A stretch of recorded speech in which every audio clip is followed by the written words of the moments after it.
Welcome to my channel. आज का जो मेरा टॉपिक है उसमें हम आप लोगों के लिए लेकर आए हैं क्लास 9 का चैप्टर है, वो है मेरा चैप्टर 4। चैप्टर 4 में हम क्या पढ़ने वाले हैं अभी फिजिक्स में, तो वो है मेरा ग्रेविटेशन यानी कि गुरुत्वाकर्षण।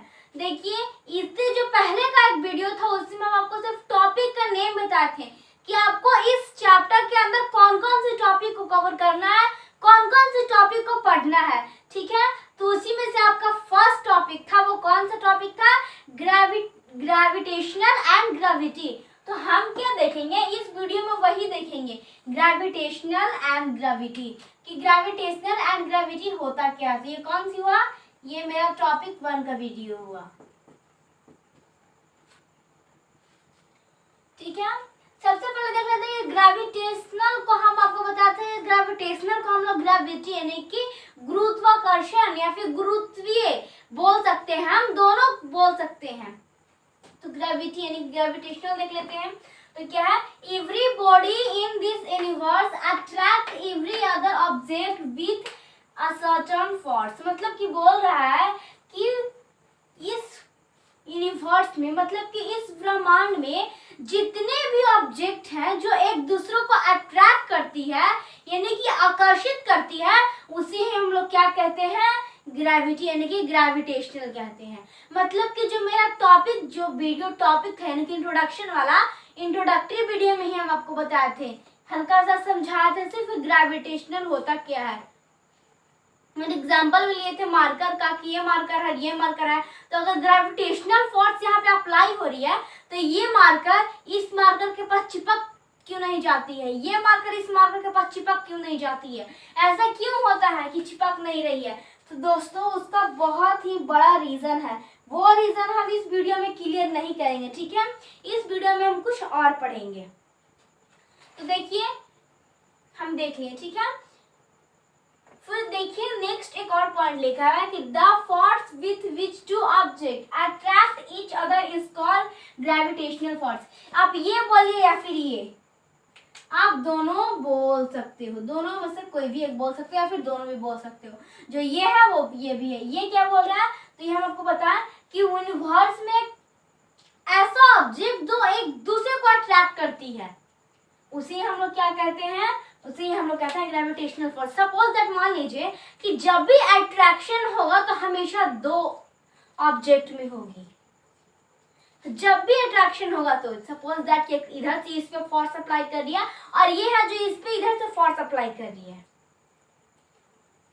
ठीक है। यानी कि ये वाला है, ये वाला, ये मार्कर है और ये भी मार्कर है। तो इन दोनों है जो ये है जो इस मार्कर पे, इनके ब्लैक मार्कर है जो रेड मार्कर पे फोर्स अप्लाई कर रही है और रेड मार्कर है जो ब्लैक मार्कर पे फोर्स अप्लाई कर रही है। यानी कि दोनों एक दूसरे को अपनी तरफ खींचने की पूरी कोशिश कर रहे हैं।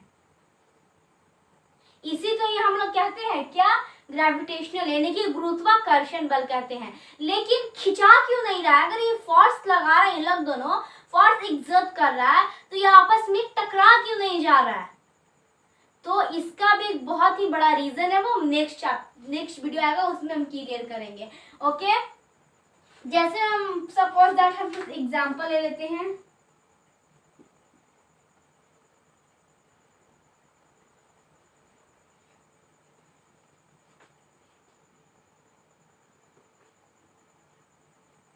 बॉल हो गया, मार्कर,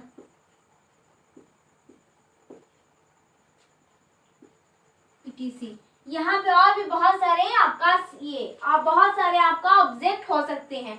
जैसे सपोज दैट मान लीजिए कि ये तो हम देख लेंगे ग्रेविटी जो एक दूसरे को इस ब्रह्मांड में, इस यूनिवर्स में जितने भी ऑब्जेक्ट है जो एक दूसरे को अपनी ओर आकर्षित करती है, अट्रैक्ट करती है, वो उसे हम लोग क्या कहते हैं? सॉरी, उसे हम लोग ग्रेविटी कहते हैं।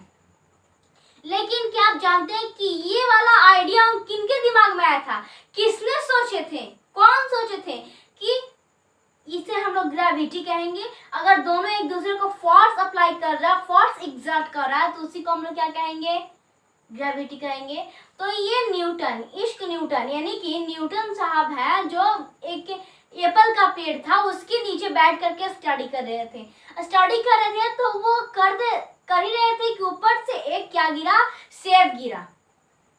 सेब गिरा तो वो हम लोग के पास अगर सेब गिरता तो हम लोग उतना दिमाग नहीं लगाते जितना कि न्यूटन लगाए। सेब गिरा तो वो सोचे कि क्यों ना ये सोचे कि ये सेब नीचे ही क्यों गिरा ये पेड़ पे से, ये सेब तो ऊपर भी जाकर गिर सकता था। तभी से उन्होंने ग्रेविटी यानी कि ग्रेविटेशनल का आविष्कार किया और बताया कि कैसे कैसे ग्रेविटेशनल होता है जो एक दूसरे को अट्रैक्ट करे, उसी को हम लोग ग्रेविटेशनल बोलते हैं। इसके अलावा आपका बहुत सारे और भी एग्जांपल्स हो सकते हैं।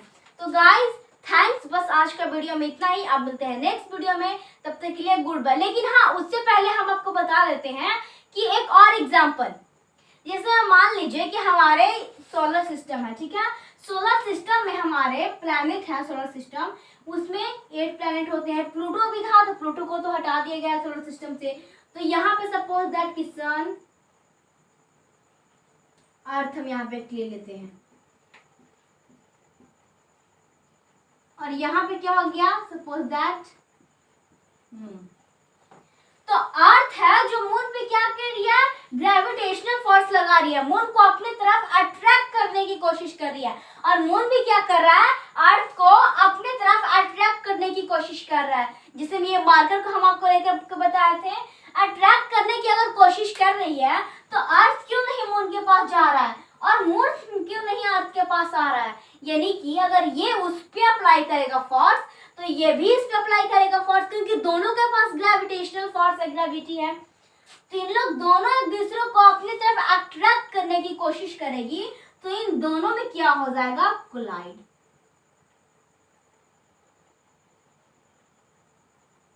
क्या हो जाएगी, कोलाइड हो जाएगी, ठीक है। यानी कि कोलाइड होगा तो अर्थ भी खत्म हो जाएगा और मून भी खत्म हो जाएगा।